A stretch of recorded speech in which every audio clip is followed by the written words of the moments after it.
Back in 2008, the Center for Teen Empowerment and Rochester Institute of Technology's Center for Public Safety Initiatives surveyed nearly 2,000 youth and more than 260 police officers to find out how those two populations felt about each other.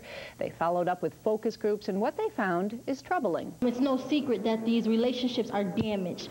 They've been damaged for decades. I mean, we are sitting here discussing decades and decades of just events that have taken place that have ruined our relationships. We cannot get our job done without trust, building bridges with neighborhoods. The officers, we did a lot of planning before we even started that one core group.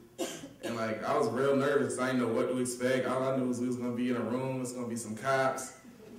I expected it to be a lot of arguing and screaming matches. And it became sort of I want to say friendship, but it was friendship. We come in, no, it's not. But we come in, we talk, share snacks off people's plates, and just sit there and have fun. But we get down and we really sit there and talk about the issues and what we can do to help make things better. Several teams of teen empowerment and members of the Rochester Police Department met today to prepare an agenda for the Youth Police Symposium that will take place over the weekend. Some of the teams involved say during the planning process they've been able to bring attention to some of the deep-rooted issues between officers and their community. Closing the gap between Rochester police officers and local teenagers. We'll take you to an event aimed at doing just that. Lowering school dropout rates and reducing youth violence is the goal of Rochester's latest Youth Summit. This morning's event was part of Rochester's Youth Police Unity Project. The theme of the event at the Wilson Foundation Academy on Genesee Street was Real Talk, Real Walk, Real Change, transitioning youth and police to a new beginning.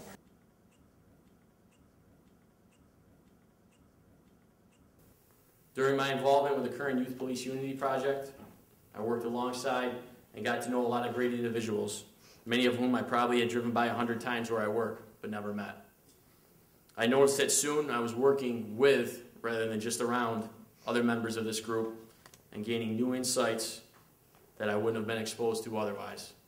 Today is important, and I'm asking all police officers when you go into the youth groups to be honest, open-minded, listen, respect each other, both other police officers and other youth. Be honest, tell them exactly how you feel, what you think the problems are, and what we can do to change it.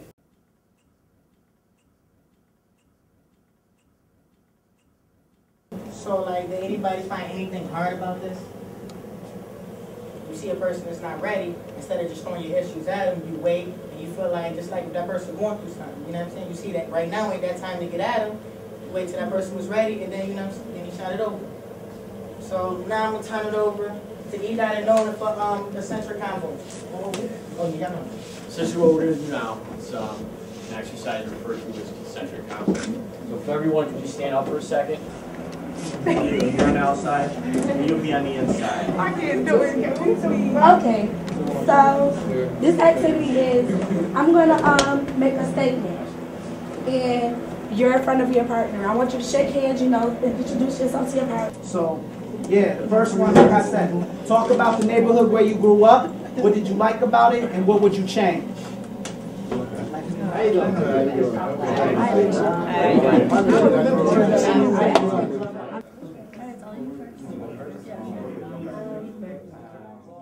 Hey, why you guys always mess with us? What you say to me?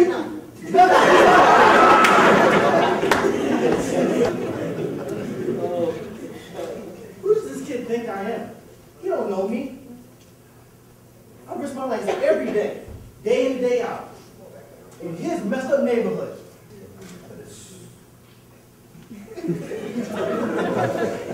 All right. Maybe I got myself finished.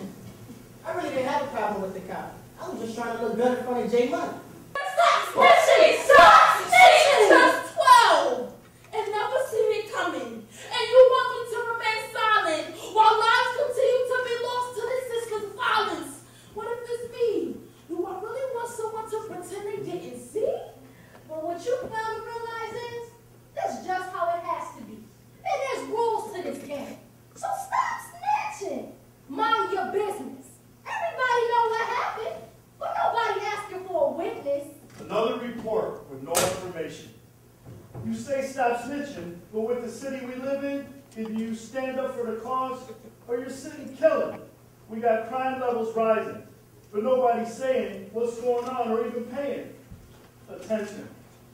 But police brutality is known in this nation. And who is to blame for this ugly creation? See, when one of you disrespects, on the whole department it reflects. And then we all pay. But it's up to you to say that sometimes what y'all do is not okay. Man, you need to practice what you preach. The men in blue hold as many secrets as the streets. So how do we turn to the police? It's us against them, me against him. And who wins? No one. And if no one wins, then everyone loses.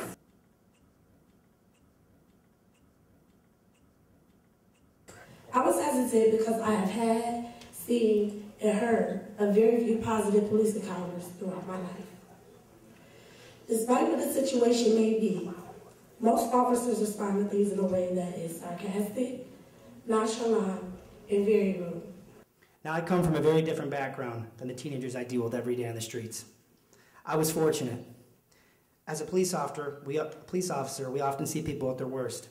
We see the 2-year-old babies on the sidewalk with no clothes, living in unspeakable conditions.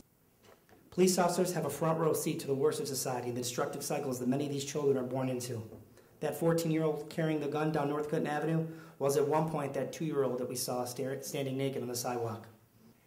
When you're a kid and the police arrest your family members, regardless whether it's the right thing, our thoughts about the police is that they take away people we love and bring them to jail. Now mine is just one story. So many young men are out here with no team empowerment, no guidance, and no support. We're not a lost cause, and it's not too late to make an impact on us. We might look tough, even act tough, but most of us are hurt, scared, and don't know what else to do. So you encounter us, please remember this. Thanks. But on November 23rd, 2003, my sister Jamila was murdered by her ex-husband. At the time, I felt really helpless.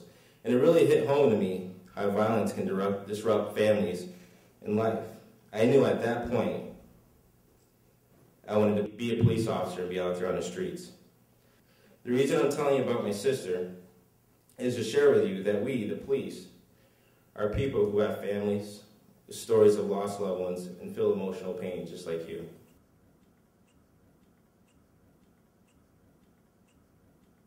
In the courtroom, as the issues were discussed, I was able to hear situations from an officer's point of view. Shortly after hitting the road, I learned that the streets are nothing like what they taught us in the academy. It was similar, but dealing with emotional ups and downs are not something that can be taught or you can prepare yourself for.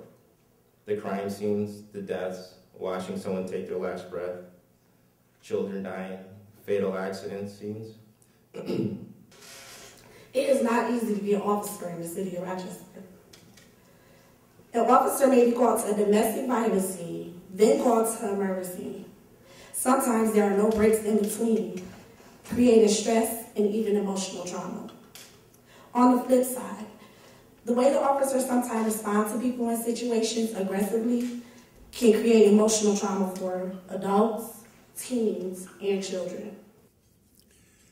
I'm also very proud of the collaborations that Teen Empowerment has had with the Rochester Police Department. And I'd like to acknowledge our table, all in blue, as these are the officers that have significantly engaged in the efforts of Teen Empowerment to establish meaningful relationships. They have the opportunity to understand, and with great relationships comes pain. Because as we look at some of these issues, some of these homicides that have occurred in the city, they're not just numbers anymore. They're people, and they're people that they know.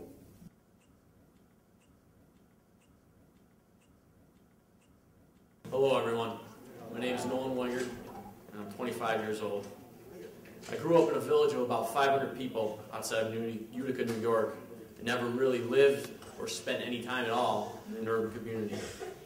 None of my family or friends were involved in law enforcement, but I decided that I wanted to make a real difference by doing real police work in a real city. I completed the police academy and started to learn from a fresh slate how to be a police officer while at the same time adapting to an environment that was totally opposite of what I was used to. Early on in my training, I participated in a previous teen empowerment project before hitting the street. and it started my career out with a very positive outlook on youth in the city.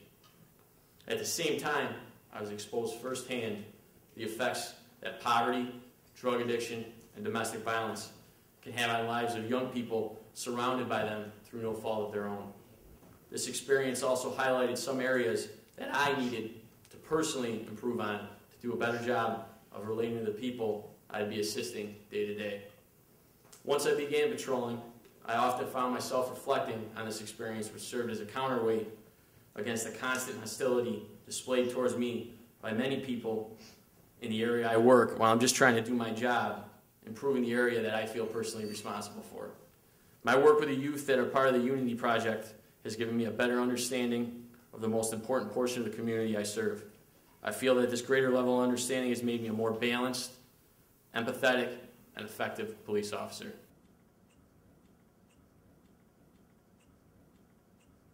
You ask me, it seems like a setup. Taking two groups of people stressed by their lives and their jobs, you put them in the streets with more issues, and there was bound to be conflict. If we can make life and work more comfortable for both parties, we will all be better off.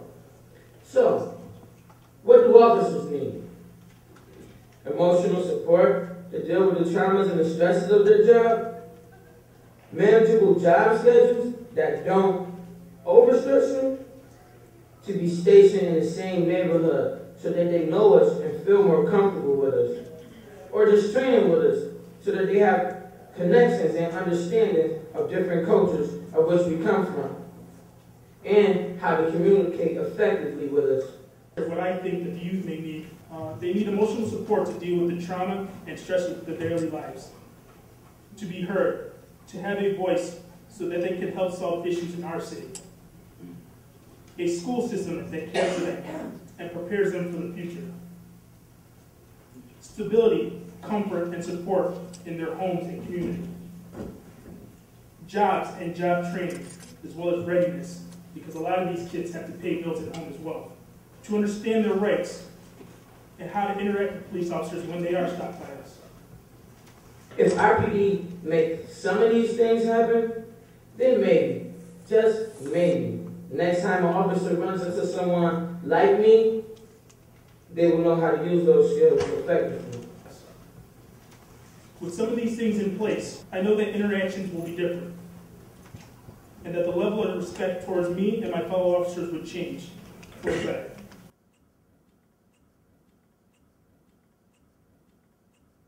But the fact of the matter is, the impact of teen empowerment in the Southwest has been phenomenal. And talk is cheap. Let's talk data. In 2010, there were 12 homicides in the Southwest. Last year, there were 5. Robberies were down 27% last year compared to 2010. So far this year, Part 1 crime is down 13% in the Southwest. And I know that so much of it is a result of the collaborations, the reach out to our young adults. I think it's even more important that we continue to expand on it, so that members of the Rochester Police Department and members of our youth community don't view themselves as adversaries, but we see each other as partners in making this city safe.